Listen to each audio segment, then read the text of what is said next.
Hi friends, welcome back to Mukund channel.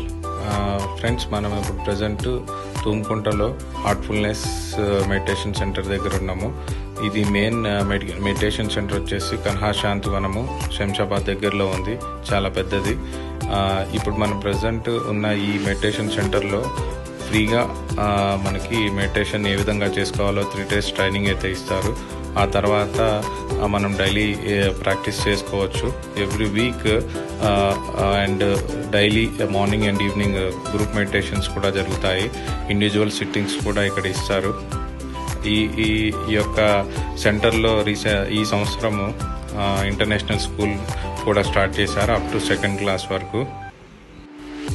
ఈ centre యొక్క location మరియు హార్ట్ఫుల్నెస్ మెడిటేషన్ యొక్క లింక్ని నేను డిస్క్రిప్షన్లో షేర్ చేస్తాను. ఫ్రెండ్స్, అసలు మానవ జన్మ యొక్క ముఖ్య లక్ష్యం ఏమిటి అనేది క్వశ్చన్కి ఎవరికైనా ఆన్సర్ తెలిస్తే కామెంట్ రూపంలో తెలియజేయండి. ఈ మొత్తం వీడియోని స్కిప్ చేయకుండా చూడండి, మీకు దానికి ఆన్సర్ తెలుస్తుంది. ప్లీజ్ లైక్ చేయండి, షేర్ చేయండి, సబ్స్క్రైబ్ చేయండి. మీ లైక్ల వల్ల ఈ ఇన్ఫర్మేషన్ అనేది మిగతా వాళ్ళకి కూడా చేరుతుంది. సో దానివల్ల యూస్ఫుల్ ఉంటుంది, మిగతా వాళ్ళు కూడా లాభపడతారు.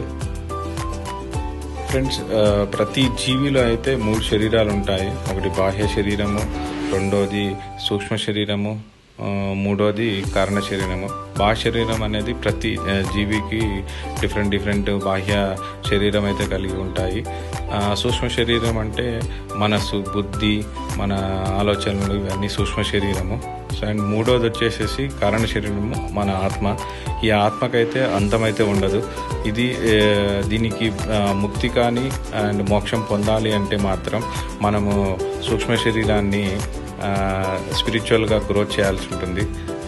దానికి సంబంధించి మనమైతే మెడిటేషన్ ద్వారా మాత్రమే సాధించగలం.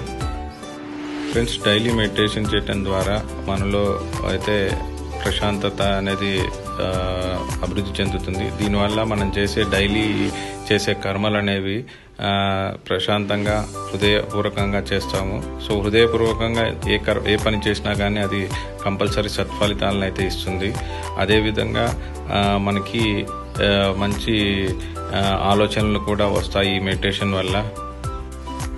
సో కంప్లీట్ డే మొత్తం మనం బీయింగ్ మెడిటేటివ్ మైండ్ సెట్లో ఉండటం వల్ల మనం చేసే ప్రతి పని కూడా ఆలోచించి నిదానంగా కరెక్ట్ ఏది తప్పేదో తెలుసుకొని చేయగలం. అదే కోపంతో చేసే పని అయితే అది అర్థవంతంగా అయితే ఉండదు.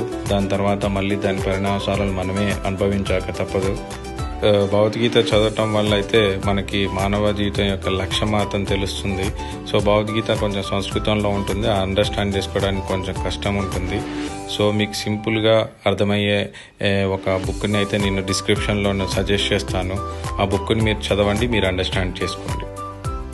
సృష్టిలో ఉన్న అన్ని జీవరాశుల్లోకెల్లా మానవుల యొక్క మెదడు మాత్రం చాలా అభివృద్ధి చెందింది. సో మానవుడు తన ఆలోచనల్ని కంట్రోల్ చేసుకోగలడు. ఏ జీవరాశి కూడా తన ఆలోచనలని, దాని కోరికలని మాత్రం కంట్రోల్ చేసుకోలేదు. సో అందుకే మానవ జీవితం అనేది చాలా అద్భుతమైన జీవితం. అందరూ స్పిరిచువల్గా ఉన్నత శిఖరాలను చేరుకోవాలని మనస్ఫూర్తిగా కోరుకుంటున్నాను. Thank you for watching.